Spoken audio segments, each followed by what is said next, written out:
Hello बच्चों, कैसे हो तुम लोग और कैसा लग रहा है?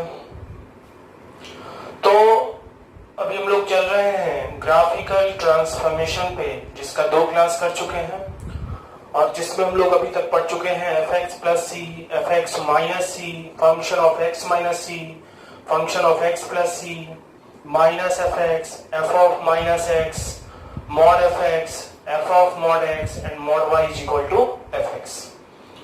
आज हम लोग फिर 5 फॉर्म पढ़ेंगे। c into F X, function of C X, greatest integer of F X, function of greatest integer of X and greatest integer of y is equal to F x. तो आते हैं एक एक करके देखते हैं। So next form is y is equal to c into F X. y is equal to c into fx।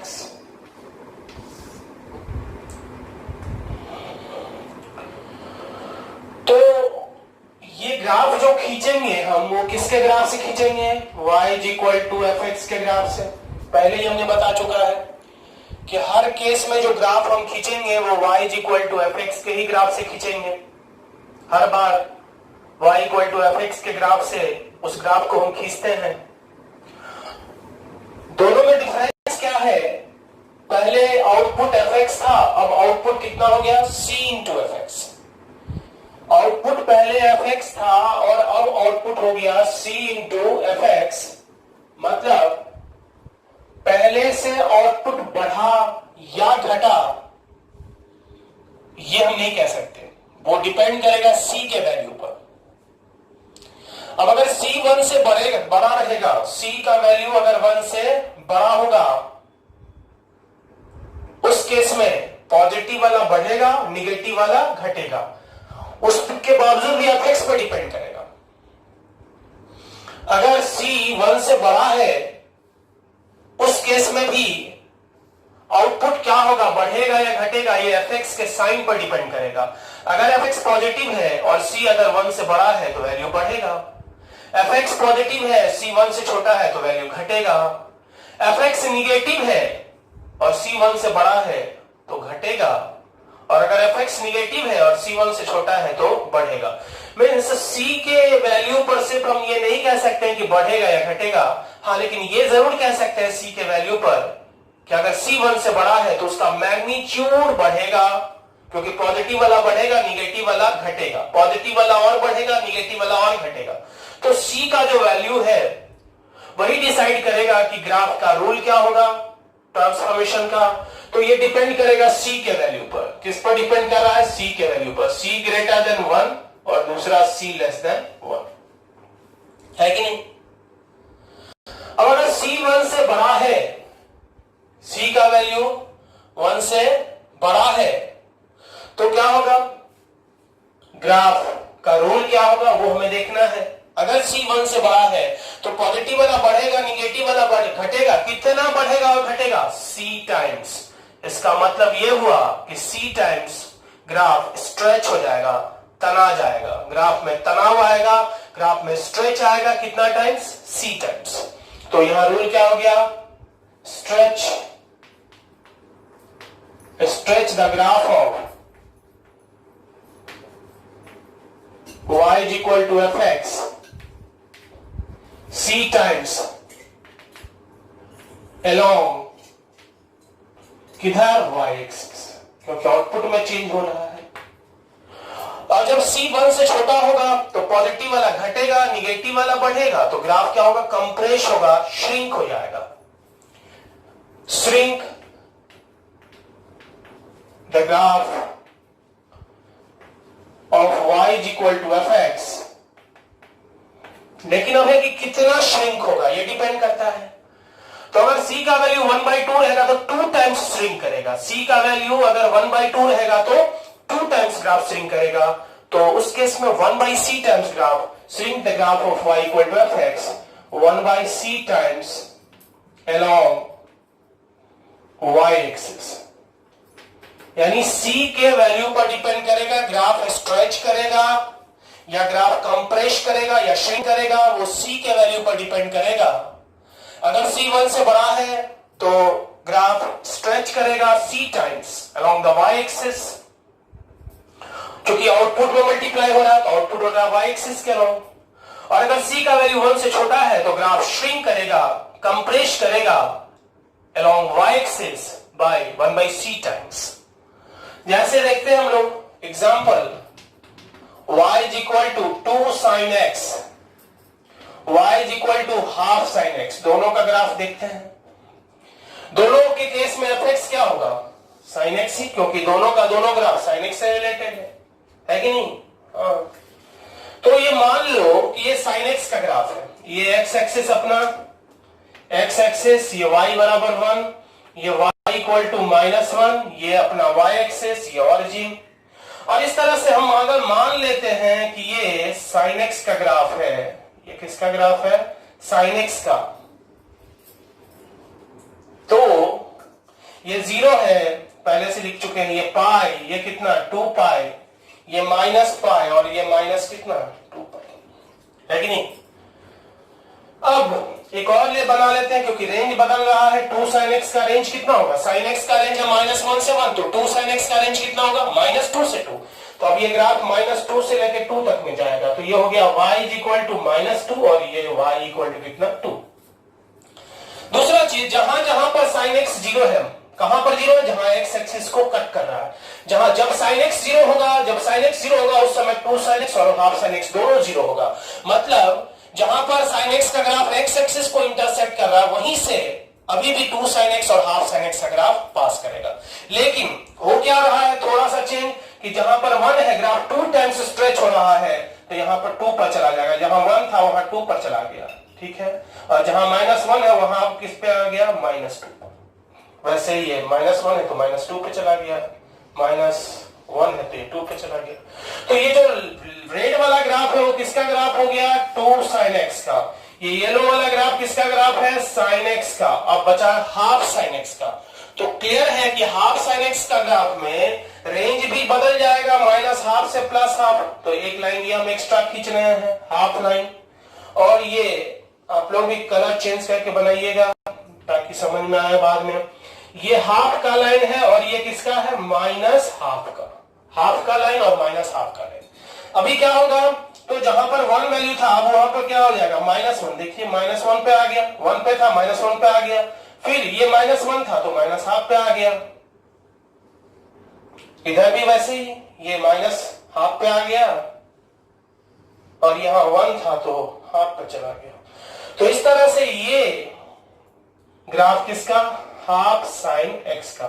तो देखिए जब c 1 से बड़ा है तो ग्राफ क्या हुआ, स्ट्रेच हुआ 2 टाइम्स, 1 पे था तो 2 पे गया, -1 पे था तो -2 पर, यानी ग्राफ स्ट्रेच हो रहा है। और जब c का वैल्यू 1 से छोटा है, तो 1 से छोटा है यहाँ c, तो कंप्रेस कर गया कितना टाइम्स, c का वैल्यू यहाँ कितना है 1/2, तो 1/c का वैल्यू कितना होगा 2, मतलब ग्राफ श्रिंक करेगा कितना टाइम्स, 2 टाइम्स। 1 पर था 2 टाइम्स श्रिंक कर गया, हाफ पे आ गया। क्लियर है? तो इस तरह से y equal to C into fx में हम ये नहीं कह सकते कि c का वैल्यू 1 से बड़ा है तो ग्राफ का आउटपुट पॉजिटिव है, या c 1 से छोटा है तो आउटपुट निगेटिव है। ये डिपेंड किस पर कर रहा है, c के साथ साथ fx के साइन पर भी। हाँ, ये बात कॉमन जरूर है कि अगर c का वैल्यू 1 से बड़ा होगा तो ग्राफ स्ट्रेच करेगा, कितना टाइम से स्ट्रेच करेगा, c times along the y axis. और अगर c 1 से छोटा होगा तो ग्राफ श्रिंक करेगा, कंप्रेस करेगा, कितना times, 1/c times along y axis. Clear है? निकालिए।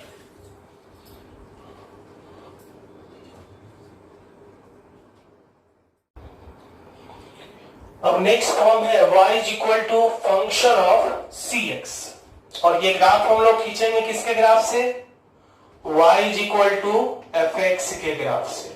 हर बार वही करते हैं। तो क्या होगा, पहले था y is equal to fx और अब हो गया y बराबर कितना, फंक्शन ऑफ cx।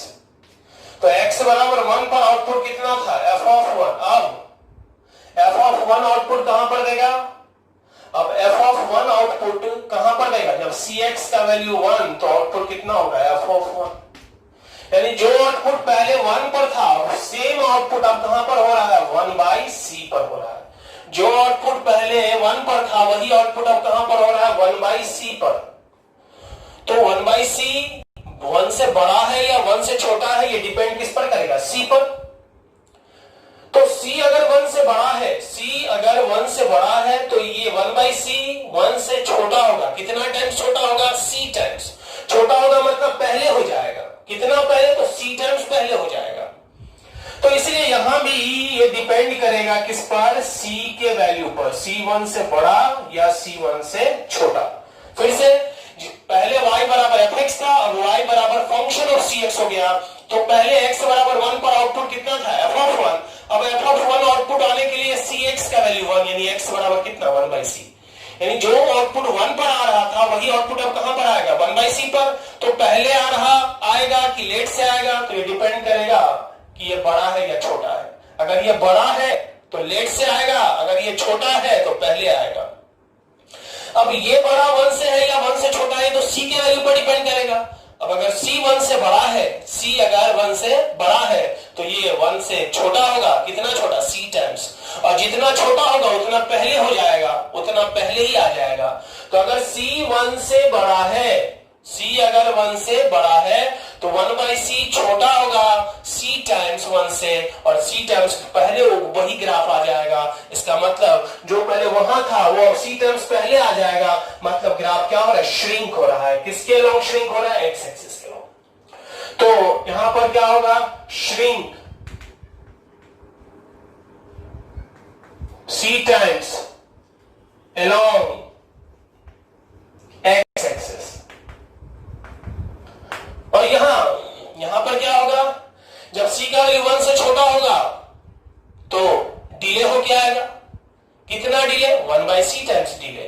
तो ग्राफ स्ट्रेच कर जाएगा, stretch 1/c times along x axis.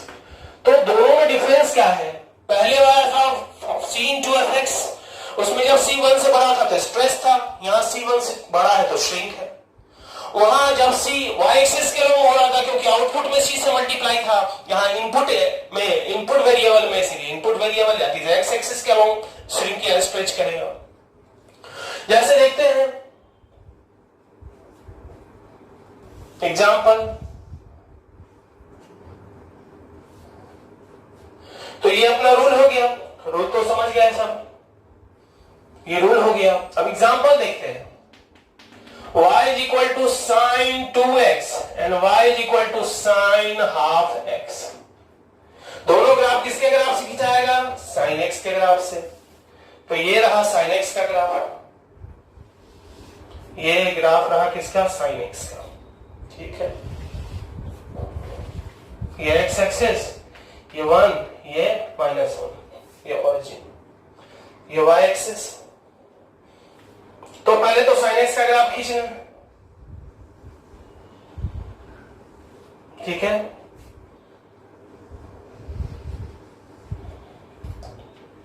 तो हमने खींचा ये पाई, ये 2 पाई और ये 3 पाई, ये -पाई, -2 पाई और ये कितना, -3 पाई।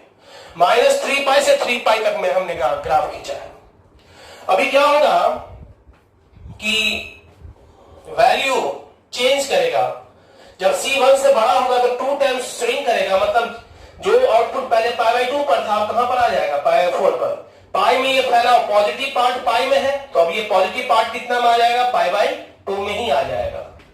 और total complete circle, positive circle, negative circle, complete circle 2 पाई में बना रहा था, अब पाई में ही बनाएगा, पाई में ही पॉजिटिव भी हो जाएगा और निगेटिव भी हो जाएगा।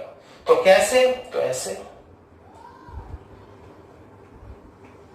ये पॉजिटिव रहा, ये निगेटिव, ये पॉजिटिव और ये निगेटिव, ये पॉजिटिव और ये निगेटिव। फिर से इधर ये निगेटिव, ये पॉजिटिव, ये निगेटिव, ये पॉजिटिव, ये निगेटिव और ये पॉजिटिव। तो अभी जो लाल वाला ग्राफ खींचा वो किसका खींचे हैं, sin 2x का, साइन 2x का, और ये लो वाला ग्राफ किसका है, साइन हाफ एक्स का, साइन हाफ एक्स का। अब हम लोग दूसरा ग्राफ जो एक बचा हुआ ग्राफ है उसको खींचते हैं, तो उसमें क्या होगा, सॉरी ये साइन एक्स का था, साइन हाफ एक्स में क्या होगा, तो ग्राफ स्ट्रेच करेगा, कितना टाइम से स्ट्रेच करेगा, 2 टाइम्स, तो जो पाई पर था वो 2 पाई पर जाएगा, और जो पाई बाई 2 पर आ रहा था मैक्सिमम 1, अब वो पाई पर आएगा, तो पाई पर मैक्सिमम 1 आएगा।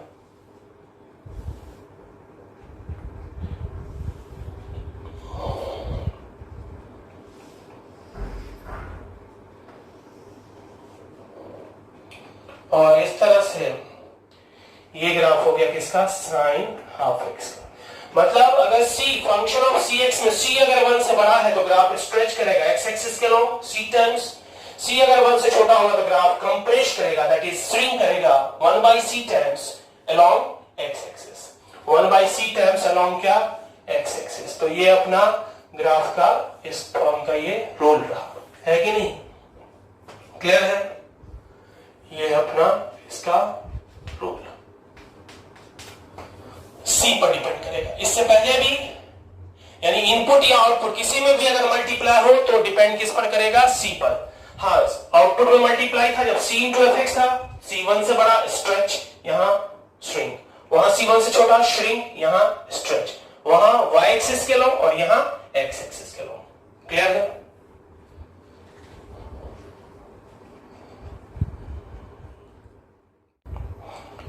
अगला y इज इक्वल टू, अब ग्रेटेस्ट इंटीजर फंक्शन, बहुत जगह कंफ्यूजन होता है ग्रेटेस्ट इंटीजर फंक्शन से काम के साथ काम करने में, लेकिन अगर ग्राफिकल अप्रोच अच्छा है तो बड़ी आसानी से बहुत ही जगह हम कम समय में प्रॉब्लम को डील कर लेते हैं, तो इसलिए उसका ग्राफ ध्यान से सीखना है। तो पहला नेक्स्ट है y is equal to greatest integer of f(x), और ये तो बात क्लियर है कि ये खिंचाएगा y बराबर fx के ग्राफ से। तो पहले y का वैल्यू fx था और अब क्या है, ग्रेटेस्ट इंटीजर ऑफ fx। तो ये देखो ये ग्राफ है अपने पास y is equal to fx का, ये ग्राफ रहा सपोज y बराबर fx का, ठीक है, ये ऑरिजिन fx के ग्रेटेस्ट इंटीजर का क्या वैल्यू होगा, ये डिपेंड किस पर करेगा, fx पर। हम जानते हैं ये x और ये क्या fx, x और greatest integer of x, x का वैल्यू 0 से लेके 1 के पहले तक, तो ग्रेटेस्ट इंटीजर कितना होता है, 0 है कि नहीं। या हम डायरेक्ट एक ही चीज कहेंगे, अगर x का वैल्यू n से लेके n+1 के पहले तक हो, x का वैल्यू n से लेके n+1 के पहले तक हो, तो ग्रेटेस्ट इंटीजर वैल्यू कितना होता है, x। अगर x का वैल्यू ये है n से लेके n+1 के पहले तक, तो ग्रेटेस्ट इंटीजर ऑफ x का वैल्यू कितना होता है, n होता है। तो जैसे x है वैसे fx है, बस ये समझेंगे कि ग्रेटेस्ट इंटीजर का क्या वैल्यू होता है वो डिपेंड किस पर करता है, उसके अंदर के एक्सप्रेशन पर, उसके अंदर के एक्सप्रेशन का क्या वैल्यू है। तो इसके लिए हमको यहां जानना होगा कि fx का वैल्यू, ठीक है, ये रहा fx का वैल्यू और ये रहा ग्रेटेस्ट इंटीजर ऑफ fx का वैल्यू, ठीक है। तो fx का वैल्यू जब 0 से लेके 1 के पहले तक होगा तो ग्रेटेस्ट इंटीजर 0, जब fx का वैल्यू 1 से लेके 2 के पहले तक होगा तो 1, जब fx का वैल्यू 2 से लेके 3 के पहले तक होगा तो 2, और इस तरह से जब fx का वैल्यू n से लेके n+1 के पहले तक होगा तो वैल्यू कितना होगा, n। तो ये तो fx के वैल्यू पर डिपेंड करेगा, और वो भी किस पैटर्न में, 0 से 1, 1 से 2, 2 से 3। तो fx का वैल्यू 0 से 1 है या 1 से 2 है, वो कहां पे है ये पता करने के लिए हम x एक्सिस के पैरेलल लाइन खींच दिए। तो ये किसका लाइन 1 का, ये किसका लाइन 2 का, ये किसका लाइन 3 का, ये किसका लाइन 4 का, ये किसका -1 का, ये किसका -2 का, और ये किसका -3 का। ये 1 2 3 4 -1 -2 -3, ठीक है। ये क्यों खींचा, ताकि ये खींचने से पता चल रहा है कि ग्राफ का ये पोर्शन जो है वो 0 और 1 के बीच में है, तो इसलिए यानी इस पोर्शन का fx का वैल्यू 0 से लेके 1 के पहले तक है, तो इस पोर्शन का ग्रेटेस्ट इंटीजर वैल्यू कितना देगा, 0। ये पोर्शन कहां से कहां तक है, 1 से 2 के बीच में है, fx का जो ये पोर्शन है वो 1 से लेके 2 के पहले तक है, तो greatest integer value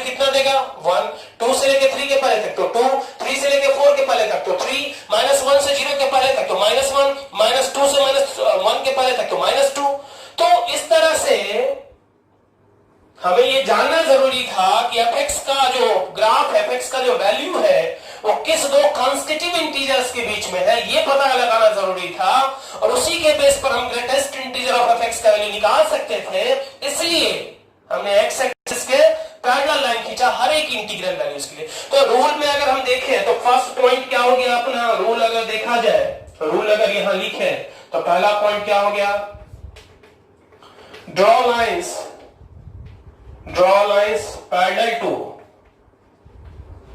parallel to x axis for each integral values of y, ठीक है। अब ये हम पता करना चाहते हैं कि कौन सा किस इंटरवल में fx का वैल्यू 0 से 1 के बीच में है। तो ये पता करने के लिए ग्राफ जहां जहां कट किया है वहां से हम वर्टिकल लाइन खींच लेते हैं। जहां जहां ये ग्राफ को कट किया वहां से हम क्या कर रहे हैं, वर्टिकल लाइन खींच लिया, ठीक है, वर्टिकल लाइन खींच लिया। ये क्यों खींचे, कहां से खींच रहे हैं, तो वो पैरेलल लाइन जहां जहां ग्राफ को कट किया वहां से पास करते हुए वर्टिकल लाइन क्यों खींचे, क्योंकि ये पता चले कि एक्स एक्सिस पर वो कौन सा इंटरवल है जिसके लिए fx का ग्राफ 0 1 के बीच में है। So draw vertical line, second point क्या हो गया, draw vertical lines through each point of intersection. अब fx का ग्राफ देखो, fx के ग्राफ को देखते हुए ग्रेटेस्ट इंटीजर का ग्राफ खींच देना है। जैसे ये पोर्शन 0 से 1 के बीच में, वैसे भी x एक्सिस के पैरेलल जहां जहां लाइन को कट किया वो इंटीग्रल वैल्यू है वहां पर, तो इंटीजर का ग्रेटेस्ट इंटीजर कितना होता है उतना ही। तो जहां जहां कट किया वहीं पे पहले क्लोज लगा लो अगर कोई कंफ्यूजन ना हो तो, ठीक है। अब ये पोर्शन 0 1 के बीच में है तो इसका ग्रेटेस्ट इंटीजर 0, ये पोर्शन 1 2 के बीच में तो इसका ग्रेटेस्ट इंटीजर वैल्यू 1, ये पोर्शन 2 3 के बीच में तो ग्रेटेस्ट इंटीजर वैल्यू 2, ये पोर्शन 3 4 के बीच में तो ग्रेटेस्ट इंटीजर वैल्यू 3, ये पोर्शन -1 0 के बीच में तो ग्रेटेस्ट इंटीजर वैल्यू -1, ये -2 -1 के बीच में इसीलिए -2, ये -3 -2 के बीच में इसीलिए कितना -3। तो इस तरह से हमने तीसरा पॉइंट क्या किया, ड्रॉ द ग्राफ ऑफ, तीसरा point draw the graph of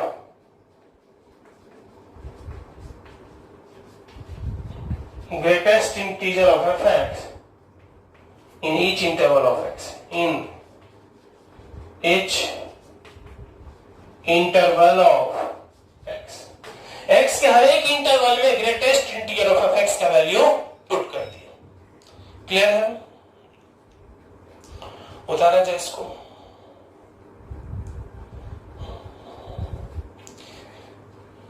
अब हम लोग इस पर कुछ एग्जाम्पल देखते हैं। रूल तो सीख लिए, रूल क्या कहा कि एक्स एक्सिस के पैरेलल लाइन खींच लो हर एक इंटीग्रल के लिए, और जहां जहां ग्राफ को कट किया वहां से वर्टिकल लाइन खींच लो। अब फिर ग्राफ को देखते हुए 0 1 के बीच में तो ग्रेटेस्ट इंटीजर 0, यहां पर जो ग्रेटेस्ट इंटीजर ऑफ एफ का ग्राफ है वो कौन सा है, सिर्फ येलो वाला। ये ग्राफ ब्लू वाला जो था वो ग्राफ है एफ का, और येलो वाला जो ग्राफ है वो किसका ग्राफ है, ग्रेटेस्ट इंटीजर ऑफ एफ का।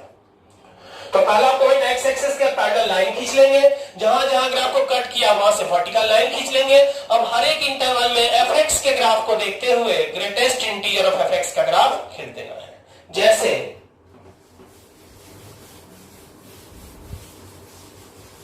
एक ग्राफ खींचते हैं, y is equal to greatest integer of mod x। Suppose f यहां पर कितना होगा, मॉड x।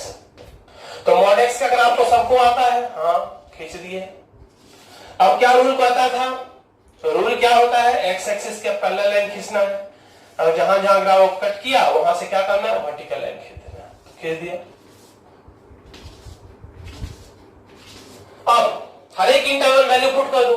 पहले तो जहां जहां एक्स एक्सिस के पैरेलल कट किया, जहां जहां कट किया वहां क्लोज लगा लो ताकि कोई दिक्कत ना हो। ये पोर्शन 0 1 के बीच में इसलिए 0 वैल्यू देगा, 1 2 के बीच में क्योंकि 1 2 3 1 वैल्यू देगा। ये ग्राफ का पोर्शन 2 3 के बीच में इसलिए 2 देगा।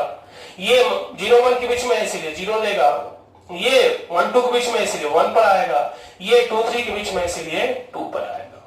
क्लियर। वैसे ही greatest integer of sine x का देखा जाए, y बराबर ग्रेटेस्ट इंटीजर ऑफ कितना, साइन एक्स। तो यहां पर एफ एक्स क्या हो गया, sine x, f x equal to कितना, साइन एक्स। तो पहले साइन एक्स का ग्राफ खींच लेते हैं, ये रहा साइन एक्स का ग्राफ, एक्स एक्सिस 1 और ये कितना -1। और पहले हम लोग साइन एक्स का ग्राफ खींच लेते हैं, ये रहा साइन एक्स का ग्राफ, -2π से 2π में। अभी रूल क्या कहता है, जहां जहां ग्राफ को कट करे, जहां जहां ग्राफ को कट किया, जहां जहां ग्राफ को कट किया वहां से वर्टिकल लाइन खींच लेंगे। तो एक्स जहां जहां ग्राफ को कट किया वहां से वर्टिकल लाइन खींच लिया जाए, खींच लिया। जहां जहां ग्राफ को कट किया वहां से क्या किए, सपोर्ट लाइन खींच दिए। फाइनल जो अभी हम ग्राफ बना रहे हैं वो इस ब्लू से बना रहे हैं। पहले तो जहां जहां वो कट किया वहां पर क्लोज लगा लो भाई, क्लोज लगा लिया। हॉरिजॉन्टल लाइन जहां जहां ग्राफ को कट किया क्लोज लगा लो, लगा लिया। अब ये पोर्शन 0 1 के बीच में इसलिए 0 वैल्यू देगा, ये भी 0 1 के बीच में इसलिए 0 देगा, -1 0 के बीच में इसलिए -1 देगा, -1 0 के बीच में इसलिए -1 देगा, -1 0 के बीच में इसलिए -1 देगा, -1 0 के बीच में इसलिए -1 देगा। 0 1 के बीच में है तो क्या देगा, 0, 0 1 के बीच में तो क्या देगा, 0। तो इस तरह से जो ब्लू वाला ग्राफ है वो greatest integer of sine x का ग्राफ है। इस तरह से हम लोग अगर रूल याद है तो कोई भी ग्राफ बना सकते हैं, किसी के ग्रेटेस्ट इंटीजर का ग्राफ बना सकते हैं। क्लियर है?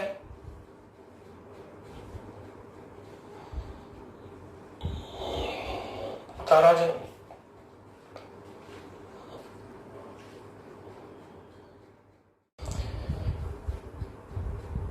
अब हम लोग देखेंगे greatest integer of y is equal to F x का graph. Greatest integer of y is equal to F x का क्या ग्राफ होता है वो देखते हैं।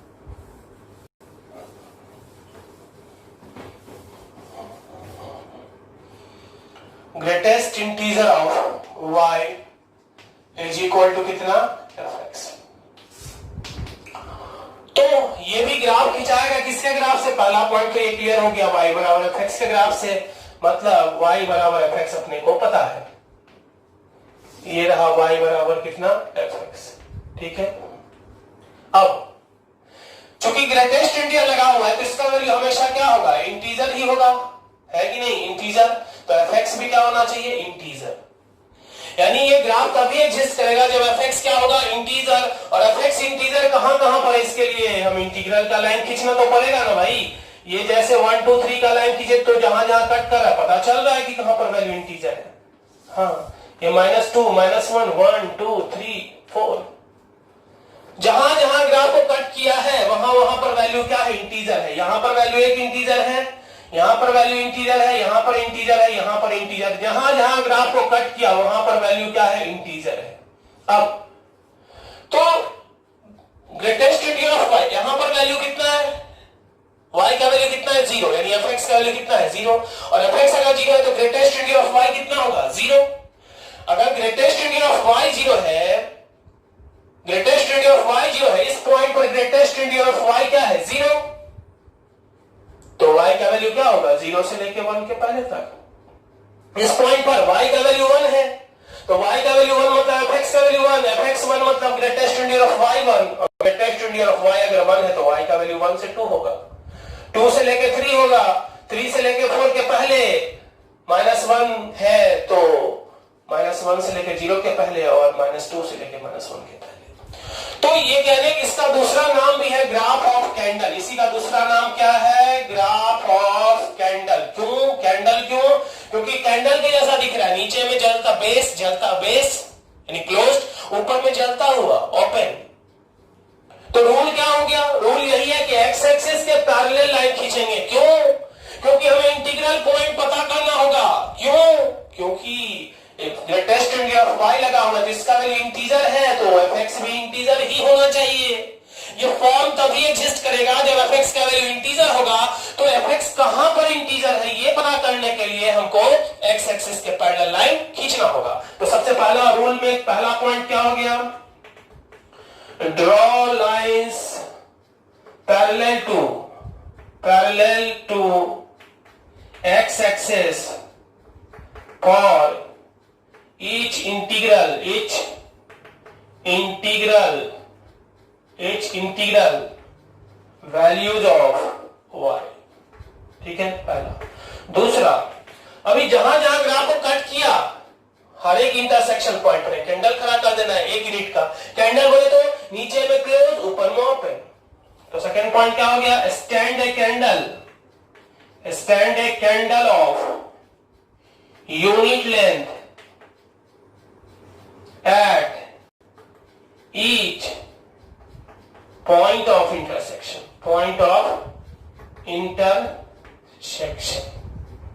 ठीक है, इंटरसेक्शन। अब हम लोग इस पे एग्जांपल देखते हैं।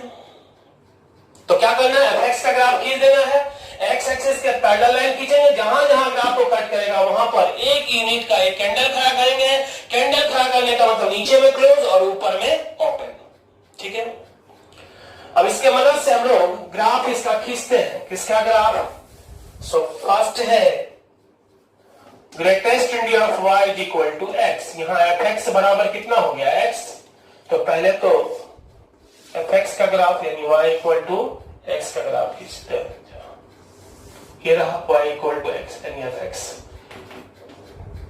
अब क्या करेंगे? x एक्सिस के पैरेलल लाइन खींचो।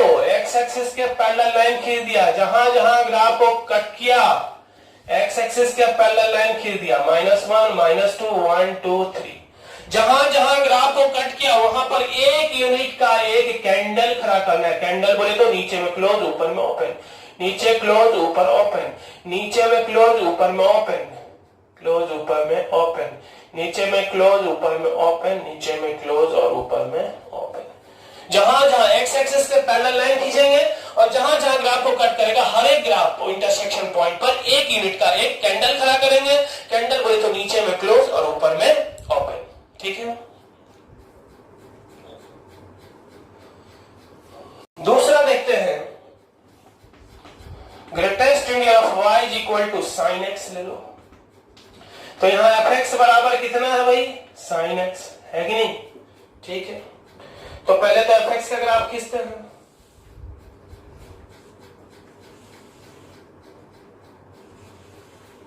x axis y equal to 1, y equal to -1 और ये ग्राफ हो गया साइन x का। इसका ग्राफ हो गया साइन x का। ऑलरेडी x एक्सिस के पैरेलल लाइन खींचा हुआ है, जहां जहां ग्राफ को कट किया वहां पर 1 यूनिट का एक कैंडल खड़ा कर दो। 1 यूनिट का, एक से ज्यादा नहीं। जहां जहां ग्राफ को कट किया वहां वहां 1 यूनिट का एक कैंडल खड़ा कर देना है।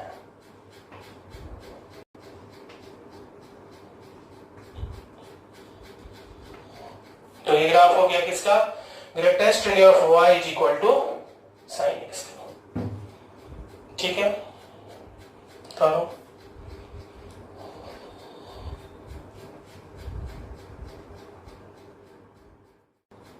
अब इसके बाद एक और बच गया ग्रेटेस्ट इंटीजर से related, y is equal to function of greatest integer of x।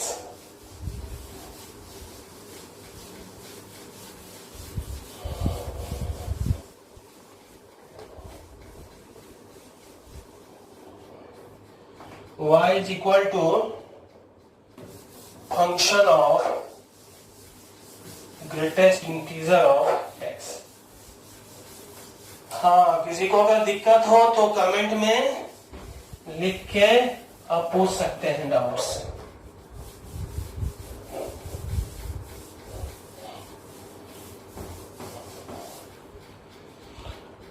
तो y is equal to function of क्या?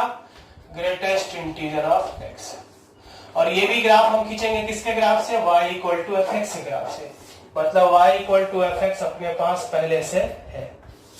ये y इक्वल टू क्या हो गया? fx। ठीक है, अब अगर x इंटीजर है तो इंटीजर का ग्रेटेस्ट इंटीजर उतना ही होता है। अगर x इंटीजर है तो इंटीजर का ग्रेटेस्ट इंटीजर क्या होगा? उतना ही। यानी इंटीग्रल पॉइंट पर जितना आउटपुट इसमें है उतना ही आउटपुट इसमें होगा। जितना आउटपुट इंटीग्रल पॉइंट पर इसमें है उतना ही इसमें भी होगा। इसका मतलब इंटीग्रल पॉइंट पर जितना ग्राफ का हाइट है उतना ही उसमें भी होगा। तो कितना हाइट है, तो इसके लिए वाई एक्सिस के पहले लाइन खींच दिए और लाइन का हाइट बताएगा कि कितना आउटपुट है ना। 1 2 3 -1 -2 -2 -3 0। ये क्लियर दिख रहा है कि 0 पर इतना है, 1 पर इतना है, 2 पर इतना आउटपुट है, 3 पर इतना, क्योंकि सेम आउटपुट अब इसमें भी होगा। इंटीग्रल पॉइंट पर सेम आउटपुट होगा। तो इंटीग्रल पॉइंट पर सेम होगा तो जितना हाइट है उतना हाइट तो पहले से ले लो। इंटीग्रल पॉइंट पर आउटपुट सेम होगा। क्यों होगा सेम? क्योंकि अगर x इंटीजर है तो ग्रेटेस्ट इंटीजर ऑफ x बराबर क्या होता है, x। तो दोनों क्या होगा, सेम। अब यहां fx के ग्राफ में 0 से लेकर 1 तक जैसे जैसे x बदल रहा है आउटपुट भी बदल रहा है, लेकिन 0 से लेकर 1 तक के पहले तक में इसका वैल्यू कितना होगा, x का वैल्यू, x और ये ग्रेटेस्ट इंटीजर ऑफ x। अगर x का वैल्यू 0 से लेकर 1 के पहले है तो ग्रेटेस्ट इंटीजर वैल्यू कितना होगा, 0। तो 0 मतलब f ऑफ 0, यानी जितना आउटपुट 0 पर आएगा उतना ही आउटपुट, इस केस में जितना आउटपुट 0 पर है उतना ही आउटपुट 0 से लेकर 1 के पहले तक आएगा। fx के केस में जितना 0 से लेकर 1 तक जैसे जैसे इनपुट बदल रहा है आउटपुट भी क्या हो रहा है, बदल रहा है। लेकिन यहां अगर x का वैल्यू 0 से लेकर 1 के पहले तक हो तो ग्रेटेस्ट इंटीजर ऑफ x का वैल्यू कितना होता है, 0। और उस केस में 0 से लेकर 1 के पहले तक में हमेशा आउटपुट कितना होगा, f ऑफ 0। मतलब जितना आउटपुट 0 पर है उतना ही आउटपुट 0 से लेकर 1 के पहले तक होगा। सिमिलरली जितना 1 पर है उतना ही 2 से पहले तक, जितना 2 पर उतना ही 3 से पहले तक, जितना -1 पर उतना ही 0 से पहले तक, जितना -2 पर है -1 के पहले, -3 पर है उतना -2 के पहले। तो हम लोग किया कि सबसे पहले तो इंटीग्रल पॉइंट पर ग्राफ का आउटपुट कितना है, ग्राफ का कितना हाइट है ये पता करना जरूरी है। क्यों? क्योंकि इंटीग्रल पॉइंट पर सेम हाइट है तो वो पता करना जरूरी है। और ये कैसे पता चला, तो वाई एक्सिस के पैरेलल लाइन खींच के। तो रूल का अगर बात करें तो रूल क्या हो गया, first draw lines parallel to y-axis for each integral values of x। उसके बाद अब दूसरा पॉइंट क्या कर रहे हैं, हर एक इंटरसेक्शन पॉइंट से एक लाइन सेगमेंट खींच रहे हैं। कहां तक, नियरेस्ट राइट साइड में। हर एक इंटरसेक्शन पॉइंट से एक लाइन सेगमेंट खींच रहे हैं, किसके पैरेलल, एक्स एक्सिस के parallel. Draw a line segment, draw a line segment from each point of intersection, each point of intersection,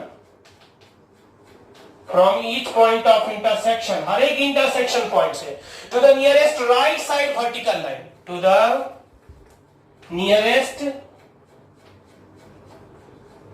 right side vertical line, right side vertical line in closed open interval, in closed open interval। मतलब closed open interval का क्या मतलब, close open interval, इसका क्या मतलब, जहां पर खींचना स्टार्ट करेंगे वहां क्लोज और जहां पर ले जाना वहां पर ओपन।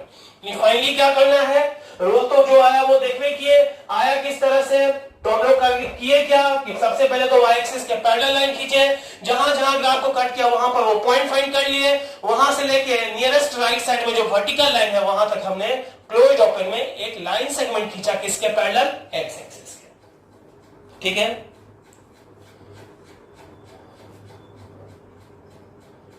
और इस पर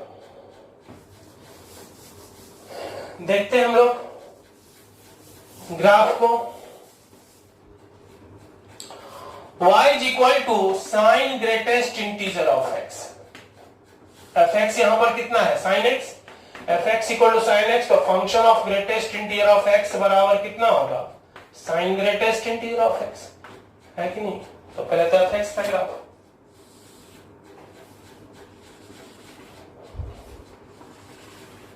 ये x एक्सिस, ये 1, ये -1, ये ऑरिजिन। तो पहले तो साइन x का ग्राफ खींच लेते हैं। ये रहा साइन x का ग्राफ, -2π से 2π, ठीक है, -2π से लेके 2π, ये पाई, ये 2π, ये -π और ये -2π।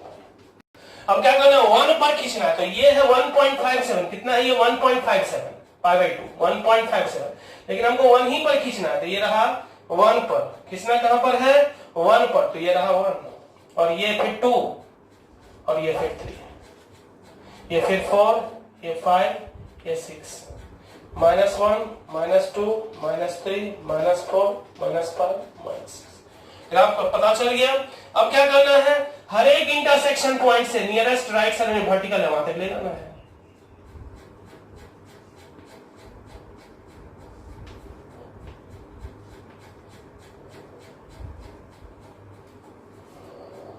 ये एनसीईआरटी प्ले विद ग्राफ, और अंत में यहाँ पे गलती है, एक 102 पेज नंबर में देख लीजिएगा, गलत बनाया हुआ है, पिछले 10 जब से बुक आया तब से गलती ही बन रहा है उसमें। तो ये पीला वाला ग्राफ हो गया किसका, greatest integer of y is equal to greatest sine of y equal to sine of greatest integer of x का। अब हम लोग होमवर्क फिलहाल देते हैं, अगले क्लास के लिए होमवर्क आप लोगों के लिए है, क्या है होमवर्क में, पहला graph greatest integer of y is equal to greatest integer of x sine greatest integer of x, greatest integer of sine x पहला। दूसरा